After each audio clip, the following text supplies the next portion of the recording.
ಏನಾನ ಸುಳ್ಳು ಹೇಳ್ತೀನಿ ಅಂದ್ರೆ ನೋಡಿ ಆಡಿಯೋ ಇದೆ, ಹಾಕಿ ತೋರಿಸಿ. ತಪ್ಪಿದ್ರೆ ನನ್ನ ಮೇಲೆ, ಮೊನ್ನೆನೂ ಹೇಳಿದ್ದೀನಿ, ತಪ್ಪಿದ್ರೆ ನನ್ನ ಮೇಲೆ ಕ್ರಮ ತೆಗೆದುಕೊಳ್ಬೇಕಾಗಿ. ವಿಡಿಯೋ ನಡೆದಂತ ಘಟನೆ, ಅವ್ರು ಕೊಟ್ಟಿರೋ ಹೇಳಿಕೆ ಬೇಕಾದ್ರೆ ಇದು ಫೋರೆನ್ಸಿಕ್ ಕಳಿಸಿ. ಬೇಕಾದ್ರೆ ವಾಲ್ಮೀಕಿ ಅಜ್ಜನ ಕಾರ್ಯಕ್ರಮ ಇಲ್ಲದಿದ್ದರೆ ಅವರ ಮನೆಯನ್ನು ಸುಟ್ಟು ಹಾಕುತ್ತಿದ್ದೆ.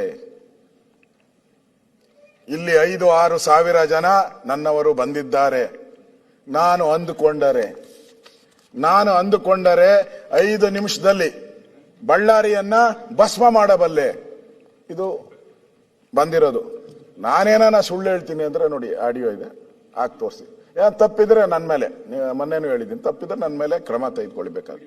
ವಿಡಿಯೋ ನಡೆದಂತ ಘಟನೆ, ಅವ್ರು ಕೊಟ್ಟಿರೋ ಹೇಳಿಕೆ ಬೇಕಾದ್ರೆ ಇದು ಫೋರೆನ್ಸಿಕ್ ಕಳಿಸಿ. ಬೇಕಾದ್ರೆ ಅಂದ್ರೆ ಇವರು ಚುನಾಯಿತ ಪ್ರತಿನಿಧಿನೋ ಏನ್ ಭಯೋತ್ಪಾದಕರೋನೋ? ಈ ಕಾಯ್ದೆ ಬೇರೆ ಇನ್ನೂ ಸೈನ್ ಆಗಿಲ್ಲ.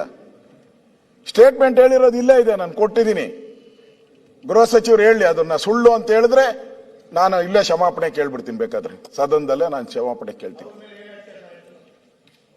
ಒಬ್ಬ ಚುನಾಯಿತ ಪ್ರತಿನಿಧಿ ಈ ತರ ಭೂಗತ ಲೋಕದ ವ್ಯಕ್ತಿಗಳು ಮಾತಾಡೋ ತರ ಮಾತಾಡಿದ್ರೆ ಕಾನೂನು ಸುವ್ಯವಸ್ಥೆ ಇದೆಯಾ ಅಂತ